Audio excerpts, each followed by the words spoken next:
နာနဲ့ခင်းမှာကောင်းသောနာနဲ့ခင်းဖြစ်ဖို့အတွက်အရေးကြီးတယ်ပေါ့လူတိုင်းမှာကောင်းသောနာနဲ့ခင်းဖြစ်သလားလို့ဆိုမဖြစ်ဘူးအိယာကနိုးထလာတဲ့အချိန်ကစပြီးတော့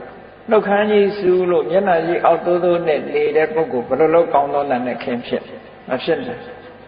တောကတွေရင်ထဲမှာပူလောင်မှုတွေနဲ့စိုးရိမ်မှုတွေနဲ့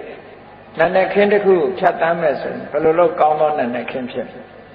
အဲ့တော့ကောင်းသောနာနဲ့ခင်းဖြစ်ဖို့အတွက်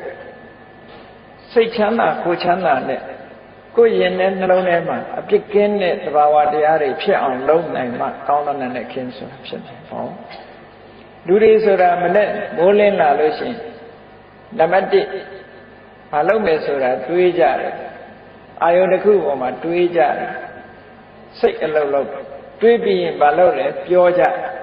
ပြောပြီးရင်မလုပ်လဲကိုယ်ထိလက်ရောက်လောက်ကန်ကြဟောပထမစိတ်ကူးတယ်ဒုတိယနှုတ်ကထုတ်ပြောတယ်တတိယကအလုံးလုံးတယ်ပြောလို့တာကကာယကံဝစီကံမနောကံဆိုတဲ့အထက်မှာမနောကံဆိုတာစတင်ပြီးတော့ဖြစ်လာမနောကံဖြစ်ပြီးရင်ဝစီကံဖြစ်တယ်ဝစီကံဖြစ်ပြီးမနောကာယကံဖြစ်တယ်လို့ကာယကံဝစီကံမနောကံလို့ဆိုတဲ့ဒီကံသုံးပါးနဲ့လှုပ်ရှားဆောင်ရွက်မှုတွေအတွက်ကိုယ့်အတွက်ကောင်းကျိုးချမ်းသာကိုရစေနိုင်တဲ့အလုပ်တွေဖြစ်ပါမှကောင်းသောနာနဲ့ခင်းဖြစ်မယ်အဲ့ဒါလို့မဟုတ်ဘဲနဲ့နာနဲ့ခင်းဖြတ်သားတဲ့အခါမှာ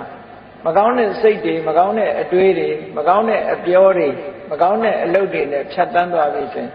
ဒီနာနဲ့ခင်းဟာအယုတ်ဆိုးအကြီးတန်းပြီးကိုယ့်အတွက်အကျိုးမဲ့ဖြစ်စေနိုင်တဲ့နာနဲ့ခင်းကြီးဖြစ်သွားတာပေါ့